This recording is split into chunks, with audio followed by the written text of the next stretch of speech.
Lakini tumeleta hiyo function hapa kwa sababu tunataka kuweka Kenya pamoja. Tunataka wale wa kutoka Mombasa wakuje hapa waone kuna Bungoma na ni Kenya na kuna Wakenya na ni watu wazuri. Si ndio? Nyinyi pia mtoke huku, muende Nyeri, muende Eldoret, muende Kwale, mjue kuna Wakenya huko na ni watu wazuri. Ndio tuweze kujenga taifa moja ya Wakenya wote.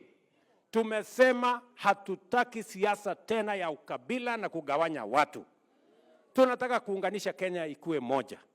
Kwa sababu sisi wote ni ndugu moja wa taifa moja. Mungu hajakosea kutuweka Kenya. Si ndio jameni? Ile kazi kubwa nataka tufanye. Na nawauliza hawa ndugu zangu viongozi kwa heshima kubwa.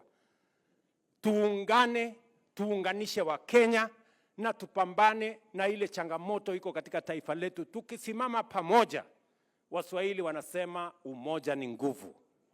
Kutengana, hata huyu jamaa ameelewa, anasema ni udhaifu. Musangalile. Bwana Yesu asifiwe. Hebu mnisalimie hivyo hewani. Bwana Yesu asifiwe. Basi ongea kwa hayo mawili, mimi nitasema amen. Asante sana rais wetu, nasema karibu.